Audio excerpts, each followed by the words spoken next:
تاريخ النبي محمد عليه الصلاة والسلام waxay caan ku tahay waxa weeyaan nabiga hadda taariikhdiisa daraasayso noloshoo dhan bad way arag u noqonaysaa waayo nolol nooc kamid ah oo soo marin ma jiro isagoo la tumayo uu soo maray tacarrufta iyo dumarka lagu diro dhagax inta markuu qabtay maxaa ku dhacay Taif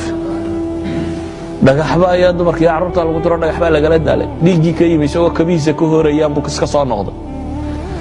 uu soo maray isagoo raggiisa lagu horleynayo lagu hortorjar garanayo la tumayo uu soo maray isagoo isaga dil la raadinayo la eriyayo la caydinayo uu godgalayo kolba uu soo maray isagoo xoog badan oo faatixo 10,000 askari wato qabsaday magaaladii shalayta lagu tumayay ee laga firdhiyay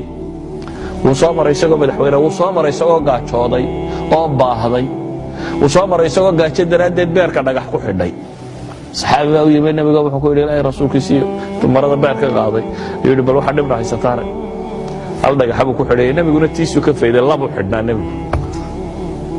isagoo gaajo daraadeed laba dhagax xidhay uu soo maray isagoo gurigiisa aan laba bilood oo isku xiga dab laga shidin daba ka bixin uu soo maray nolol qaraarkeedii wax kastoo ay leedahayba idan qofka taariikhda nabiga daraasay alayhi salaatu wasalaam noloshuba way la fududaanaysaa